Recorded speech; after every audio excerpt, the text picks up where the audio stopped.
Why do the dumbest ideas go viral? Why do the most irrational, even dangerous, beliefs seem to spread like wildfire, while wisdom, nuance, and truth struggle to gain a foothold? Imagine a world where the most contagious thing isn't a virus, but an idea. Not a brilliant insight, but a meme, a rumor, a conspiracy theory. Something so simple, so seductive, that it bypasses our defenses and takes root in our minds. This isn't just a modern phenomenon. Throughout history, entire societies have fallen under the spell of ideas that, in hindsight, seem absurd. The tulip mania of 17th century Holland, where flowers became more valuable than gold. The Salem witch trials, where fear and suspicion turned neighbor against neighbor. The rise of propaganda in the 20th century, where entire nations were swept up in collective delusions. Today, the landscape has changed, but the pattern remains. A tweet, a TikTok, a viral video. Ideas now travel at the speed of light, leaping from mind to mind, amplified by algorithms that reward outrage, simplicity, and spectacle. The more bizarre, the more emotional, the more likely it is to spread. But what if the ideas that shape our world are not the wisest, but the most contagious? What if our reality is not built on truth, but on the viral power of the dumbest ideas? Friedrich Nietzsche once wrote, "Madness is rare in individuals, but in groups, parties, nations, and ages it is the rule." Tonight, we journey into the dark psychology of viral ideas. We'll explore why the mind is so vulnerable, how history repeats itself, and what it means for the future of truth. Are you ready to question everything you think you know?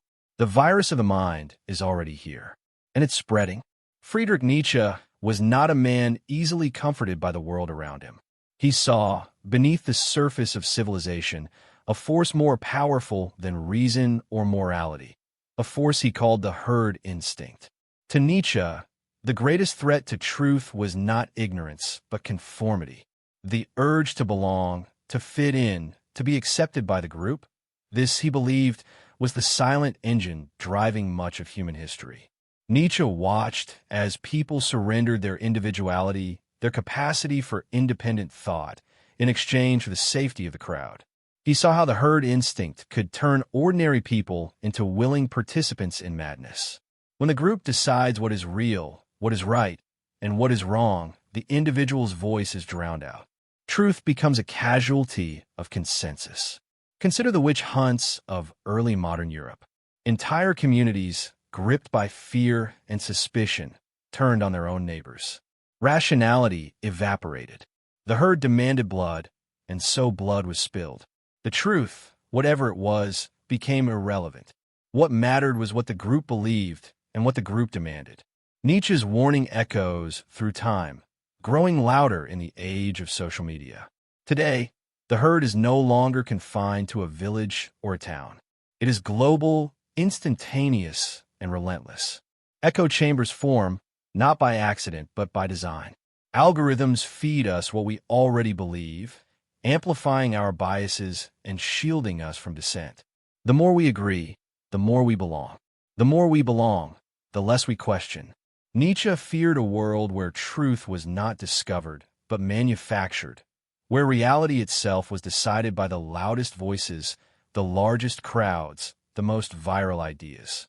In such a world, the individual is not just outnumbered, but outgunned. The death of truth is not a sudden event, but a slow, collective surrender. History is filled with moments when the herd instinct has led entire societies astray. Mass hysteria, propaganda, moral panics. These are not anomalies, but recurring symptoms of a deeper human weakness. Nietzsche's challenge is as urgent now as it was in his time. Will you think for yourself, or will you let the herd decide what is real? The choice, he believed, is the difference between freedom and slavery, between truth and oblivion. Why do we share what we don't understand? Why do the most simplistic, misleading, or outright false ideas spread faster than the truth? The answer lies deep within the architecture of the human mind, a mind built not for perfect logic, but for survival in a world of uncertainty. Our brains are wired for shortcuts. Every day, we are bombarded with more information than we could ever process. To cope, we rely on cognitive biases, mental habits that help us make quick decisions, but often at the cost of accuracy. One of the most powerful is the Dunning-Kruger effect. The less we know, the more confident we become. When we encounter a new idea, especially one that seems simple or emotionally charged, we're more likely to overestimate our understanding and pass it along. But it's not just ignorance that drives virality. It's emotion. Studies show that content which triggers strong feelings, anger, fear, joy, outrage, is far more likely to be shared. Our ancestors survived by paying attention to threats and opportunities, and our brains are still tuned to respond to anything that stirs our emotions. In the digital age, this ancient wiring is exploited by algorithms that reward the most sensational, polarizing content. Then there's social proof, the psychological phenomenon where we look to others to decide what's true or important. If a post has thousands of likes or retweets, we assume it must be worth our attention. We share not just to inform, but to belong. Each share is a signal. I'm part of the group. I get it. I'm in. The truth of the content becomes secondary to the social reward. Consider the infamous dress that divided the internet. Was it blue and black or white and gold? Millions shared their opinions, not because the answer mattered, but because the debate itself was a ticket to the global conversation. Or think of viral hoaxes and urban legends, stories that spread not because they're true, but because they're easy to remember, easy to repeat, and easy to believe. Behind every share, a tiny hit of dopamine, a chemical reward for being noticed, for being part of something bigger. Social media platforms are designed to keep us chasing that feeling, nudging us to share, like, and comment without ever pausing to question the substance of what we're spreading. Real-life experiments reveal just how easily we fall into these traps. In one study, participants were more likely to share articles with sensational headlines, even if they hadn't read the article itself. In another, people were shown to adopt and spread beliefs simply because they saw others doing the same, regardless of the evidence. The result? A world where ideas are judged not by their truth, but by their shareability. Where the most viral content is often the least accurate, the least nuanced, the least deserving of our attention. We become not authors of our beliefs, but carriers, hosts for mental viruses that replicate through our networks, shaping our perceptions and our reality. So, the question lingers, are we truly thinking for ourselves, or are we just passing along the mental contagions of the moment? Are we the creators of our convictions, or merely the vectors of ideas we barely understand? In the age of virality, the line between belief and infection grows ever thinner, and the consequences, as we'll see, are far from trivial. History is littered with the wreckage of ideas that should never have taken hold. Ideas so irrational, so destructive, that we look back in disbelief and wonder, how could anyone have believed this? Yet, time and again, contagious stupidity has swept through societies, leaving chaos in its wake. Let's begin in Salem, Massachusetts, 1692. A small Puritan village, gripped by fear and suspicion, erupts into hysteria. Whispers of witchcraft spread like wildfire. Neighbors turn on neighbors. Children's accusations become gospel. Logic and evidence are abandoned, replaced by panic and paranoia. In less than a year, more than 200 people are accused and 20 are executed. The Salem witch trials are often remembered as a cautionary tale of religious extremism, but at their core, they reveal something deeper: the terrifying speed at which a dumb idea can infect an entire community when fear and conformity collide. Fast forward to the 20th century. The world is introduced to a new kind of contagion: propaganda. In Nazi Germany, Joseph Goebbels, the minister of propaganda, masters the art of mass manipulation. Through radio, film, and print, the regime spreads anti-Semitic myths and nationalistic fervor. The big lie: repeat a falsehood often enough, and it becomes accepted as truth. Millions are swept up in a collective delusion, with catastrophic consequences. The machinery of propaganda is cold, calculated, and devastatingly effective. It exploits the same psychological vulnerabilities that fueled the witch hunts: fear, tribalism, and the desire to belong. But the story doesn't end with the fall of empires. In the late 20th century, a new phenomenon emerges: urban legends. Stories of razor blades and Halloween candy, satanic cults lurking in suburbia, and other modern myths spread through word of mouth, chain letters, and tabloid headlines. These tales thrive on uncertainty and anxiety, preying on our deepest fears. They are shared not because they are true, but because they are memorable, shocking, and easy to repeat. And then the internet arrives. Suddenly, the barriers to spreading ideas vanish. Anyone, anywhere, can broadcast to millions with a single click. The age of social media begins, and with it, a new era of viral stupidity. Hoaxes, conspiracy theories, and misinformation spread at unprecedented speed. The Pizzagate conspiracy, the anti-vaccine movement, flat earth theories, each finds fertile ground in the digital landscape. Algorithms amplify the most outrageous content, rewarding engagement over accuracy. The more bizarre or divisive an idea, the more likely it is to go viral. What connects these seemingly disparate episodes? The answer is not technology, but psychology.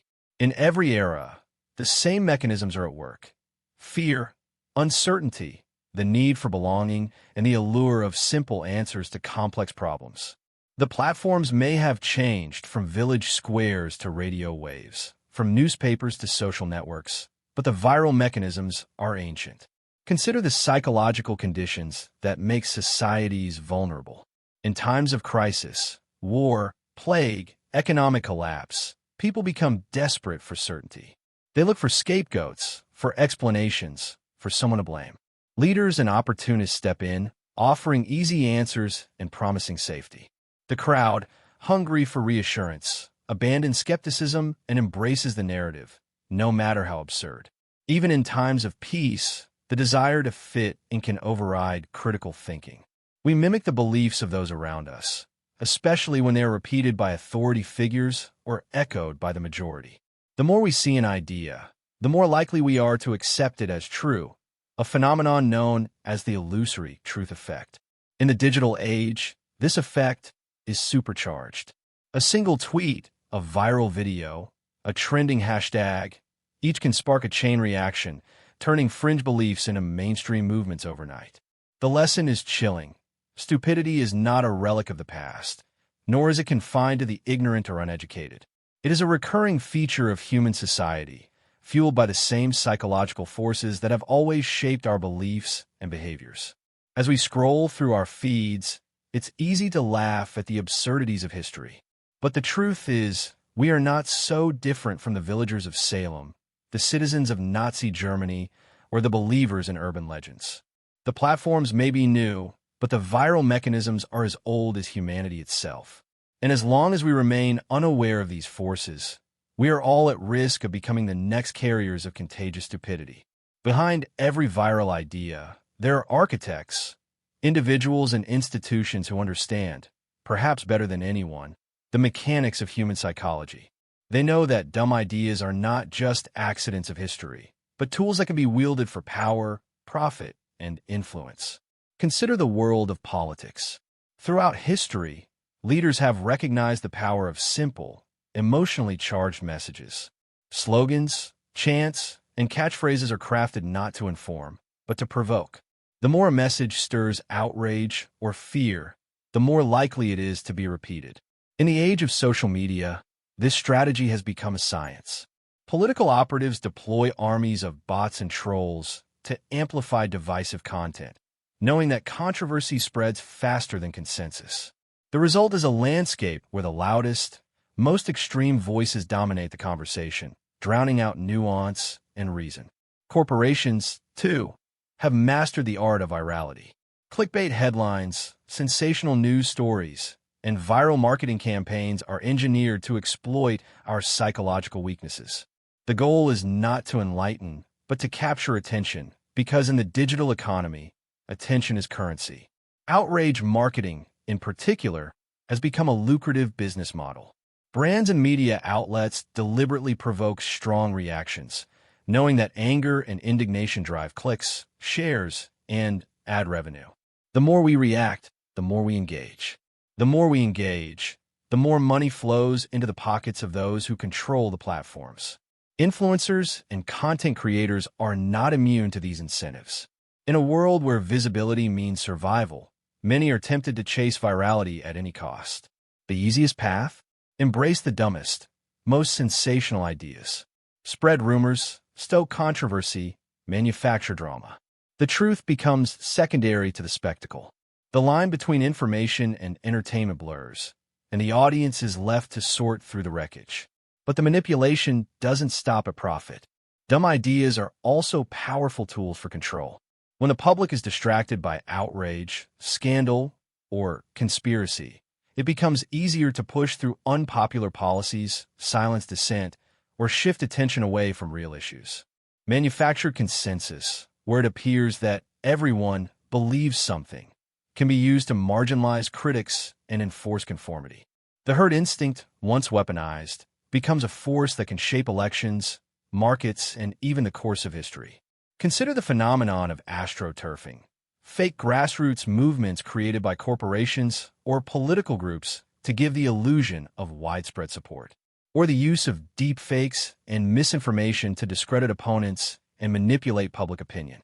These are not random acts of stupidity, but calculated strategies designed to exploit our deepest vulnerabilities. The architects of virality understand that the most contagious ideas are those that bypass critical thought. They know that if they can trigger our emotions, hijack our attention, and make us feel part of a group, we will do the rest of the work for them, spreading their message far and wide, often without even realizing it. So, who truly benefits when dumb ideas go viral? The answer is rarely the public. More often, it is those who profit from division, distraction, and confusion. Those who understand that in a world saturated with information, the battle is not for truth, but for attention. The next time you encounter a viral idea, one that seems too simple, too outrageous, or too perfectly tailored to your fears, ask yourself, who stands to gain from my belief? Who profits from my outrage? Who benefits from my confusion?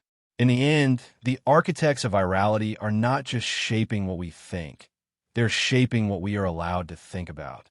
And as long as we remain unaware of their influence, we remain vulnerable to their designs. If the herd instinct is the engine of viral stupidity, is there any hope of escape? Nietzsche believed there was, but the path is neither easy nor comfortable.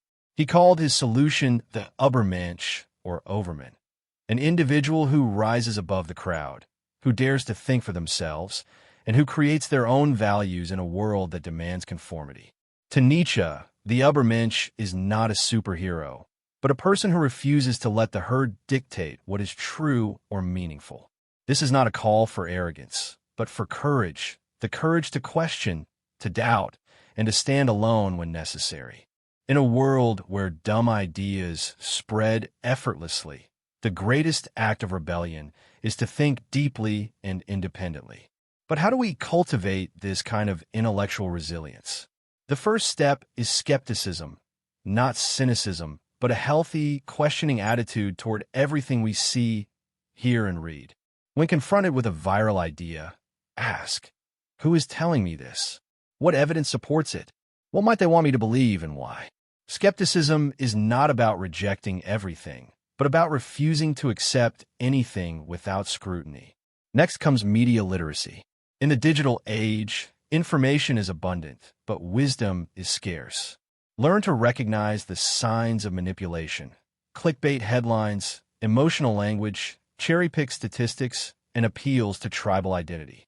Seek out diverse sources, especially those that challenge your assumptions.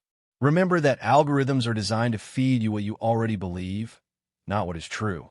Equally important is emotional self-regulation. Viral ideas often bypass our rational minds by targeting our emotions, fear, anger, outrage, even joy. When you feel a strong emotional reaction to a piece of information, pause. Take a breath.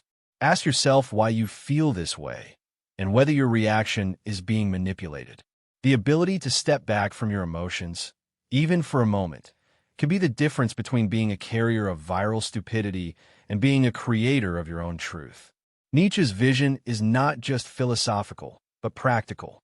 He challenges us to become the authors of our own beliefs, to build our identities on a foundation of critical thought rather than borrowed opinions.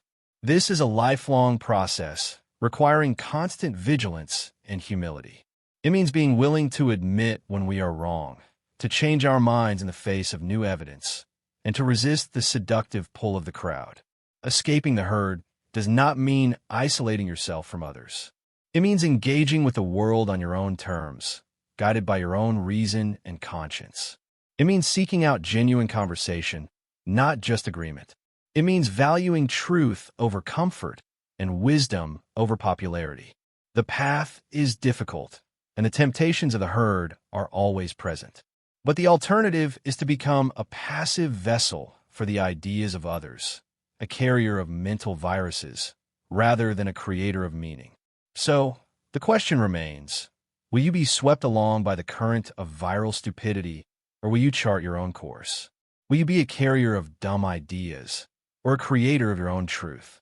Nietzsche's challenge is as urgent now as it was in his time. The choice is yours, and in that choice lies the power to shape not just your own mind, but the world around you. We have traveled from the fevered streets of Salem to the engineered outrage of the digital age. We have seen how the same ancient forces, fear, conformity, the hunger for belonging, continue to shape the ideas that sweep through our societies. Nietzsche's warnings echo louder than ever. The herd instinct is not just a relic of the past, but a living force shaping what we believe, what we share, and ultimately, what we become.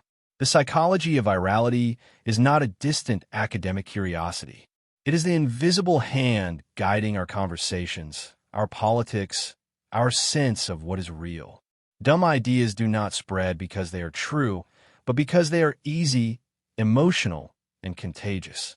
They thrive in the cracks of our attention, in the shortcuts of our minds, in the algorithms that reward sensation over substance. History has shown us the cost of surrendering to the herd. Witch hunts, propaganda, mass delusions, each a reminder that reality is fragile and truth is always under siege.